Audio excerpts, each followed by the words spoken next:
Growing up, I never experienced many horrible things that I'm sure other people have.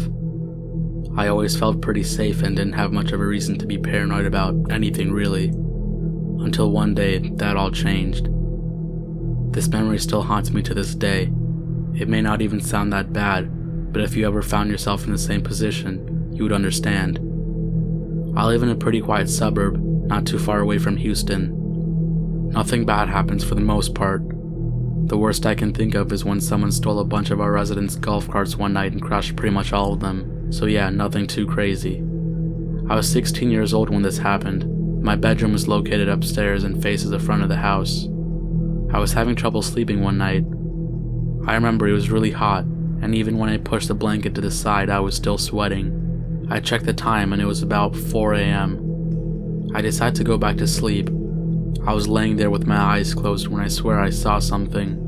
Something while my eyes were still closed. Some kind of movement. I opened my eyes and didn't see anything, so I dismissed it. Then it happened again. This time I knew what it was. It was a light that was being shined into my room. I was really confused. I look out my window and I see that there was nobody there. I went back to bed thinking I was going crazy. Then I saw it, clear as day. A light from a flashlight peering through my window and moving around to scan my room. This time, I crawled to my window and peeked through the corner to see who it was. I was immediately blinded when I tried to see who it was. They saw me and were shining the flashlight directly onto my face. I quickly ducked and I started to panic. Who are these people? What do they want? Then I heard a clank type of noise, and I knew exactly what it was. It was my backyard gate slamming. At this point, I knew that there had to be somebody in my backyard. Since I was 16, I never called the police before, so I was kinda nervous too, just in case I was being an idiot and was imagining things, or if they left before the police got here, I would just look like I was wasting everybody's time. I made my way downstairs to tell my parents what was going on. Before I made it to their room, I saw somebody standing in my backyard with the flashlight shining right at me. I freaked out. I mean, what else could I do? I quickly ducked behind my couch so they couldn't see me. I thought at this point it was too late. They obviously knew I was there. Then I got the biggest scare I've gotten in my entire life. My door was kicked down and I heard several footsteps come inside. I could make out at this point that there were several flashlights in the room. They all charged at me and I thought this was it. I was dead. My heart was pounding, my thoughts were racing. That's when I heard the men shout, "Police." What the fuck? Police? They were the police? Why are they here? I thought to myself. They saw me and screamed at me to keep my hands out of my pockets. My dad came rushing out of his room and told the police that I was his son. They immediately let me go and talked to my dad for a bit. They began to search the house. I asked my dad what was going on, and he told me that he had heard our study room window being smashed, and when he went to go check it out, he heard shuffling coming from that room.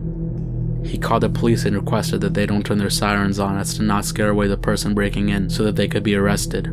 As he was explaining this to me, we heard screaming coming from our kitchen. The police pulled out a man who looked like he was homeless. Apparently, he was waiting in our pantry with the lights off. He was even holding one of our kitchen knives. I was dumbfounded. I couldn't believe this was happening. I'd never experienced anything like this before, so this was a shock to say the least. I'm glad my dad called the police and that in the end everything was okay. We ended up moving a year later because things just never felt the same.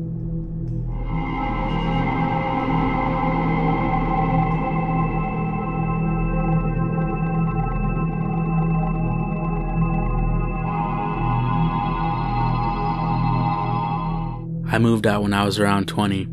I was making enough and I thought that it just made sense. I found a nice apartment right smack dab in the middle of a major city. One day when I came back from the gym, I thought that was weird but dismissed it because I thought I just might have moved it but forgot. I also noticed that some things in my fridge were misplaced. Okay, now this was freaky. I know for a fact that I keep my ketchup on the left side of the door. Now it was in the middle. I was concerned but I didn't know what to do. I would have felt pretty stupid calling the police telling them my ketchup was misplaced. I noticed other things being moved around the house or disappearing completely, so I installed cameras around my apartment to see if I could figure out what was going on. I knew it wasn't the apartment management because they always emailed or called, and I don't think they would try to rob me because it was pretty stupid on their part and it just wouldn't make any sense. They have too much on their plate to be breaking into their tenant's home to steal ketchup. Next week, I was met with a pretty chilling realization. I got a notification that there was motion detected on the camera while I was at work.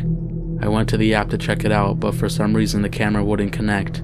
I thought there must have been some issue with the Wi-Fi or the camera, so I dismissed it.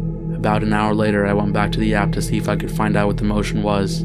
This time, the camera did connect, and the notification for the motion was still there, but when I clicked on it, I got an error message that told me that there was no footage. That doesn't make any sense, I thought. When I got home, I took a look at my camera, and it was still in the same place. There was nothing wrong with it, but my heart dropped when I realized that the SD card wasn't there anymore. I went to go check on the other cameras, and none of them had SD cards.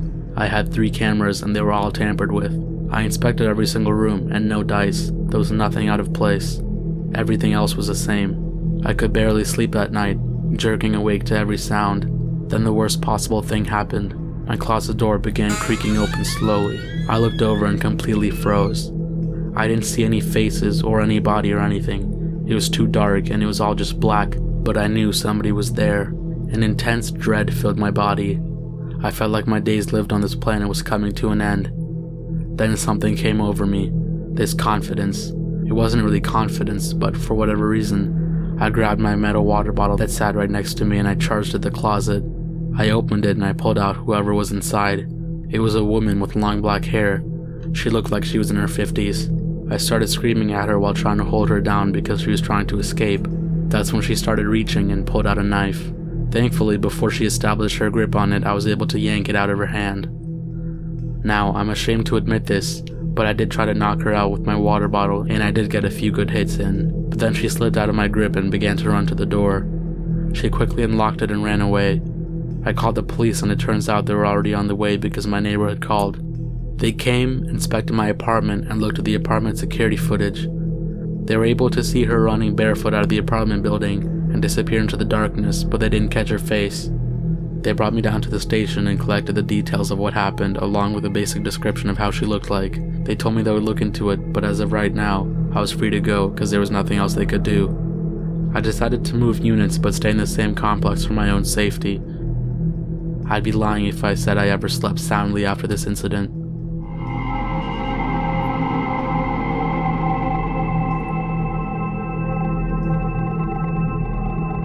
I was watching a movie in my old apartment building when I heard this thundering crash. This was a bit jarring since I had headphones on and was watching on my laptop. I quickly got up and left my room. That's when I felt a cold draft. I looked to my right where the bathroom door is and it stood ajar. To the open window. Somebody had opened it. I knew for a fact that the window hadn't been open earlier. And the window was attached to a fire escape. My immediate thought was somebody was in my apartment. I quickly turned on all the lights to every single room and I checked every single closet, my phone in hand, ready to call the police. There was no one. It was a small city apartment, so it took me about 30 seconds to search it all. I went back to the bathroom and I looked more closely. Everything from the vanity had been thrown into the toilet, a whole 2 feet away. But where did the crash come from? It had a thundering crash after all. I felt the vibrations in my bones. I still didn't feel safe, so I leave my apartment and go into the hall. Then I noticed the common hall window, which also leads to the fire escape, is also open. That window was never open. I called the police, and when they arrived, they searched my apartment. They asked me if it was possible that the bathroom vanity stuff had been blown into the toilet by the wind. I told them no because it was a whole 2 feet away, and I also never leave that window open. I also remind them that there was a crash sound that nobody can account for. The police go up the fire escape and discover another open window 3 floors up. They enter the apartment because they believe the intruder may still be there. I watch from the door and I can see that their apartment has been ransacked, everything on the floor a massive mess. Why didn't that happen to my apartment? Why was only my vanity stuff thrown into the toilet? The police got my statement and then they left. I lock up everything tight and sleep relatively well considering the night's events. I felt bad for the people upstairs whose apartment was trashed, but that still didn't explain the thundering boom I heard. The next day, the building manager calls me and sees if I can come meet him in his office.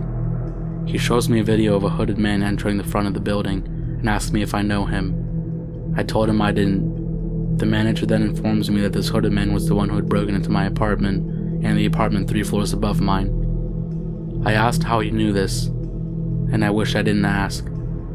Unknown to me, the back alley fire escape had a camera connected to it. We know that the hooded man entered the building in the front, and it was predicted that he went up a few floors somewhere and exited on the common fire escape. But then I had to watch as this hooded man, in the darkness of this Friday night, slinks down the fire escape and crawls into my bathroom window, knowing full well that the occupant inside was me, completely defenseless. Then it all clicks into place. I knew why my apartment was left mostly untouched. As I said, I was watching a movie, and my desk faces away from the door, and I'm the first door you reach from the bathroom. This apartment was very old, about 100+ years old. There was no locks on the inner apartment doors. The hooded man had possibly opened my door, seen me, and then decided not to attack me even though my guard was completely down. My back was to him too, so if he really wanted to get me, he could have at it. It's also possible that he saw the light from under my door and decided to leave me before making any noise. Which brings us near the end, because after the video feed, the show wasn't over. I had to watch the hooded man crawl back out of my apartment. He then jumped onto the fire escape, which came down with a thundering crash. So that's what it was. We never found out who it was, but we do know that it was either somebody who lived in this building, or they knew the building well enough to be given the front door code. Never in my life did I think I'd have to watch a video feed of someone crawling to my home, knowing that I'm inside it, completely defenseless. This remains as one of the creepiest encounters of my entire life. Stay safe out there, folks.